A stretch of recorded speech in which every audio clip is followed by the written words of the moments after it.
Olá, pessoal do terceiro ano. Pessoal, aqui é o professor Sandro falando com vocês sobre o assunto da unidade, que na verdade é o assunto que vai perpassar pelo ano inteiro.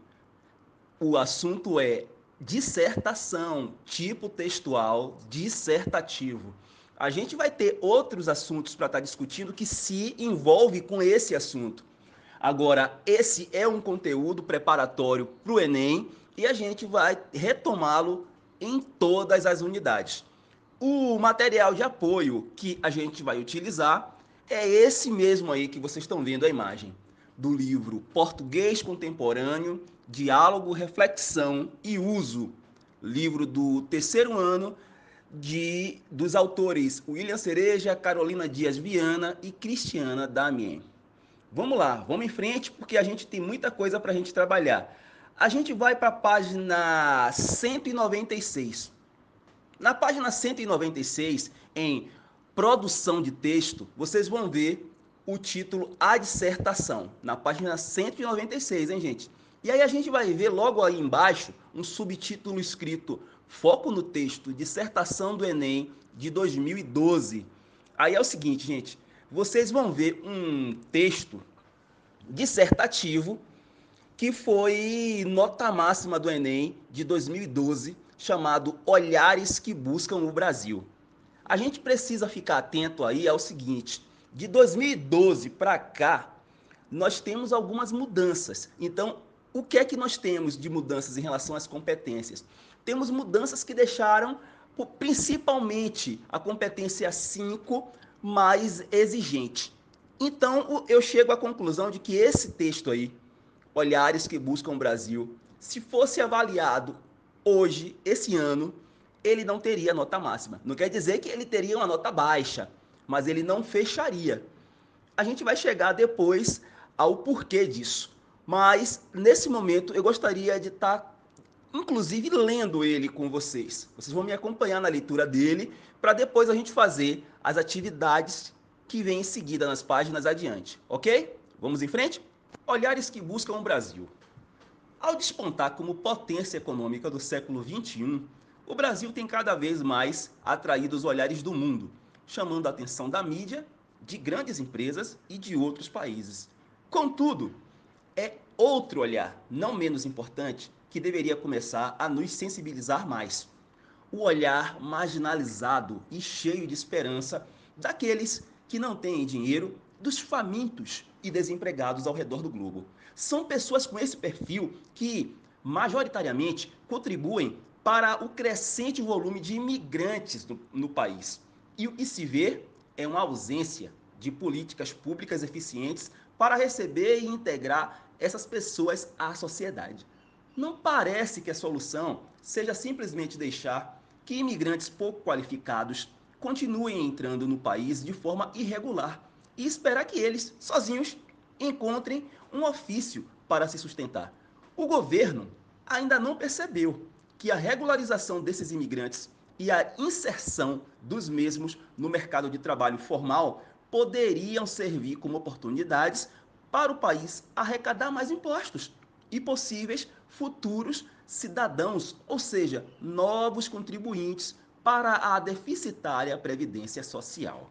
Visando aproveitar tais benefícios, o governo poderia começar a implantar, nas regiões onde chegam os imigrantes, mais órgãos e agências que oferecessem serviços de regularização do visto e da carteira de trabalho, posto que ainda há muita deficiência de controle nesse setor.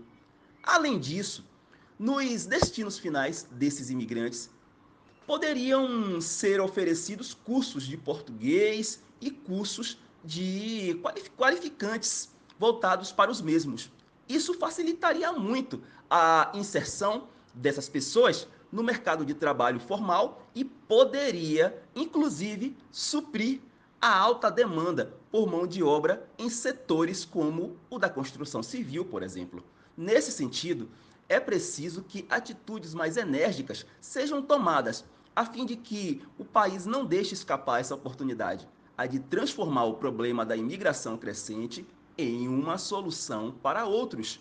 A questão merece mais atenção do governo. Portanto, pois não deve ser à toa que o Brasil, além de ser conhecido pela hospitalidade, também o é pelo modo criativo de resolver problemas.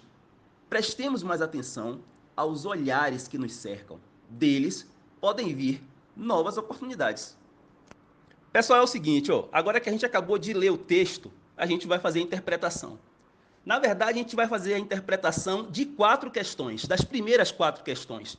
Eu, na verdade, não quero analisar tudo com vocês agora. Eu quero que vocês vejam comigo as 4 primeiras, porque se vocês conseguirem responder com uma certa qualidade, uma certa consciência, as questões 1, 2, 3 e 4, eu acho que a gente já vai começar a dar uma iniciada sobre estrutura dissertativa de uma maneira muito promissora.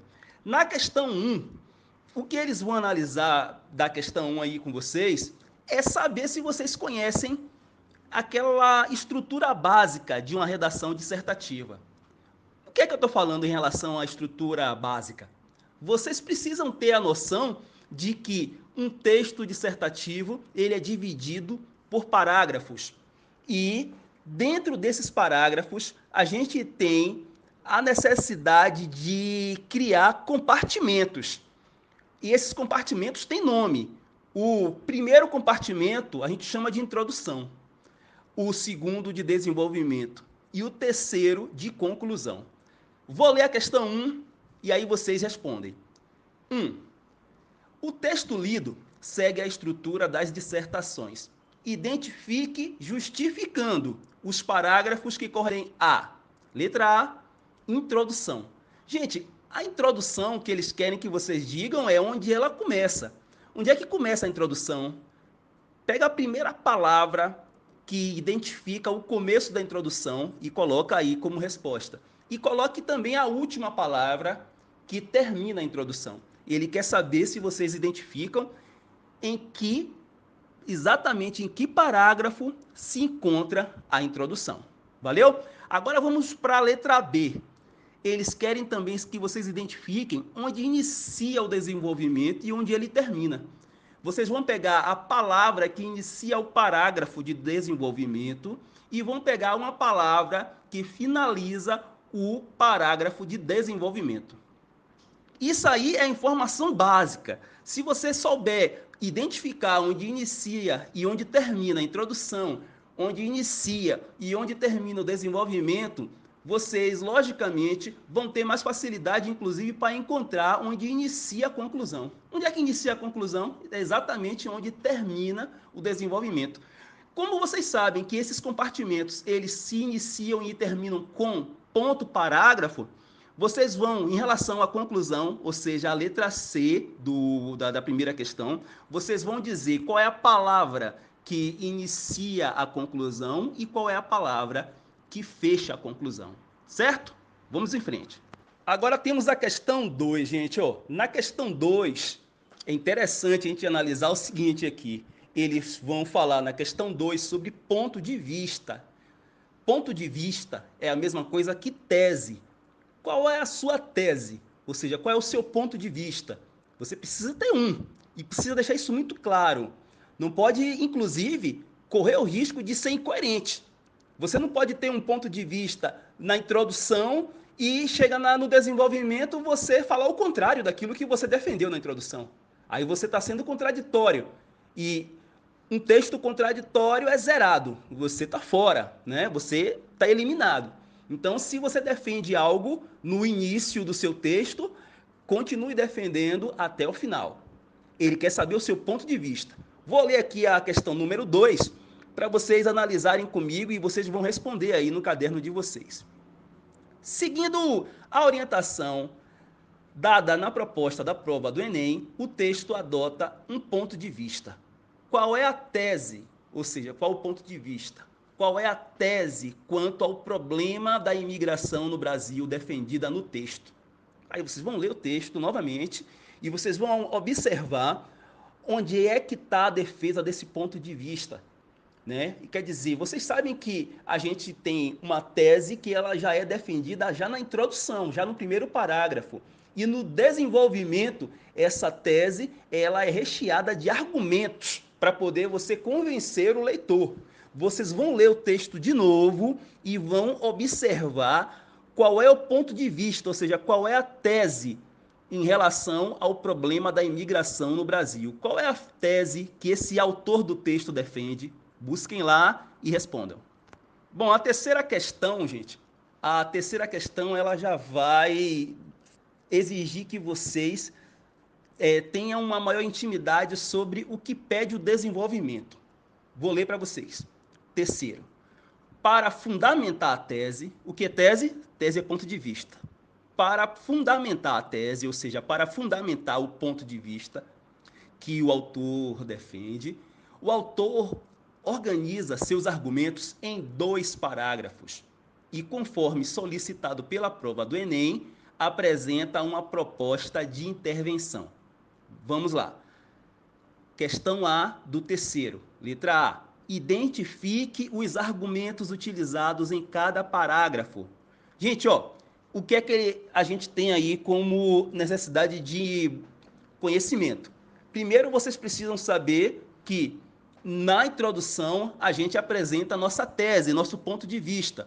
No desenvolvimento, a gente argumenta sobre o nosso ponto de vista. A gente argumenta para poder convencer quem está lendo o nosso texto de que o nosso argumento é válido e que é um argumento que pode ser, inclusive, de opinião coletiva. O que eles estão querendo aí, nesse exercício, terceiro, letra A, é que vocês identifiquem justamente isso, os argumentos que foram utilizados em cada parágrafo do desenvolvimento para convencer o leitor. Busquem aí quais são os argumentos que esse autor utiliza para convencer o leitor deles sobre a questão da imigração no Brasil. Depois, aí a gente vai para a letra B do terceiro. A letra B é o seguinte: qual ou quais são ou é a proposta ou as propostas de intervenção sugerida pelo autor do texto.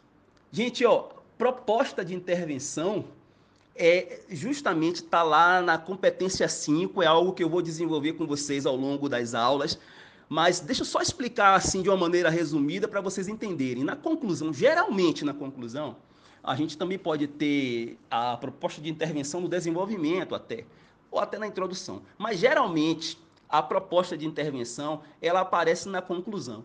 Proposta de intervenção, gente, é uma competência característica da redação do Enem, na qual o candidato ele deverá propor ações inovadoras que caminhem para a solução do problema proposto no exame. Quer dizer, a redação do Enem traz um problema para vocês.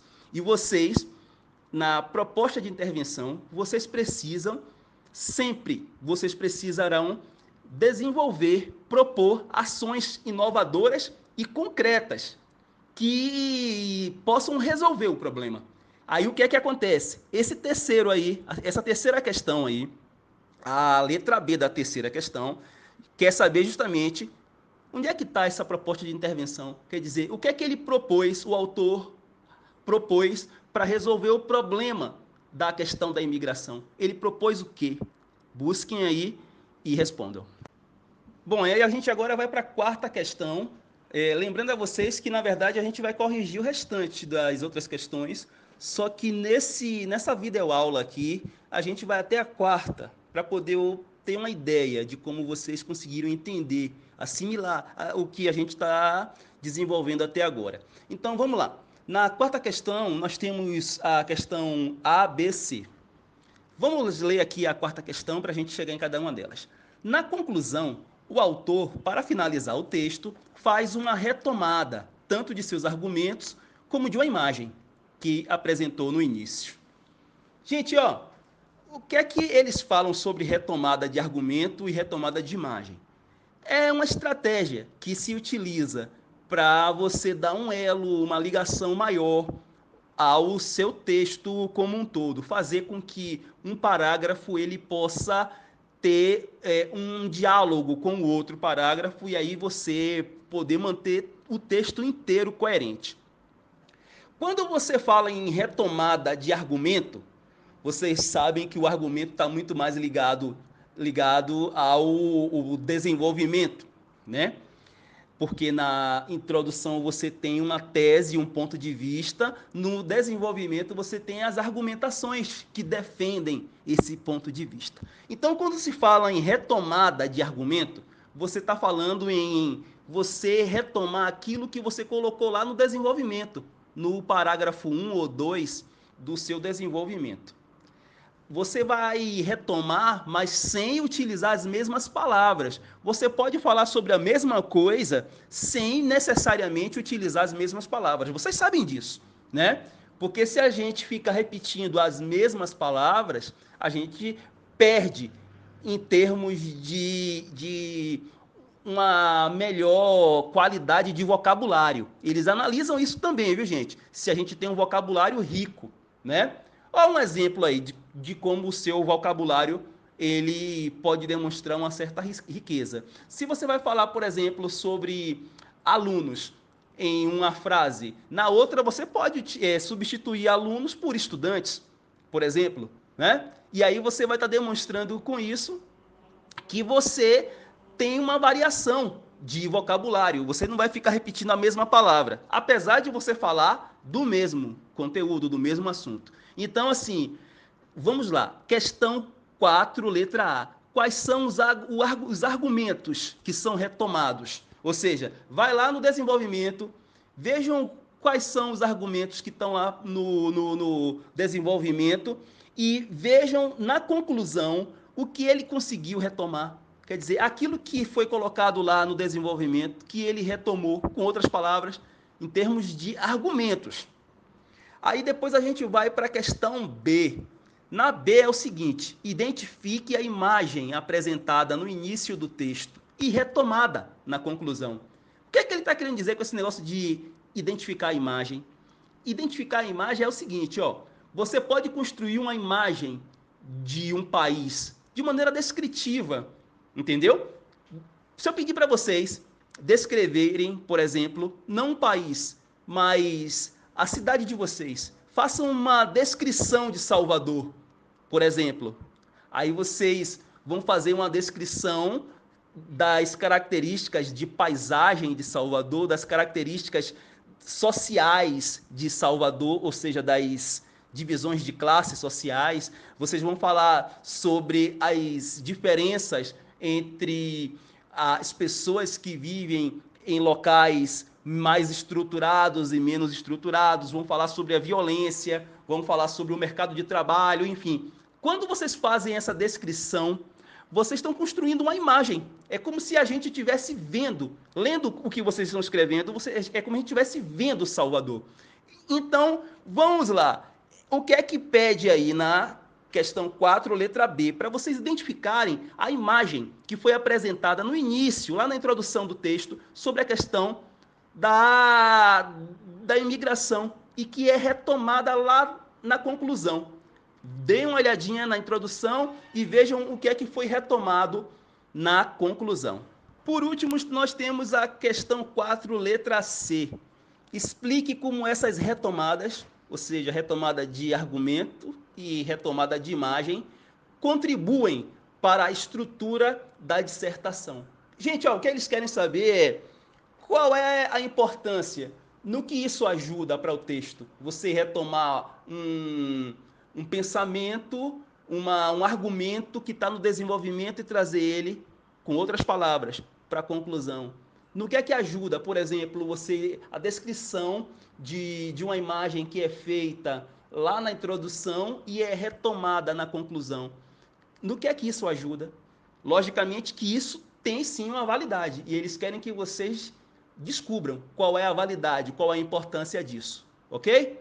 Por enquanto, a gente vai parar na 4ª questão e nos próximos vídeos a gente vai continuar explorando ainda esse texto, só que com as outras questões.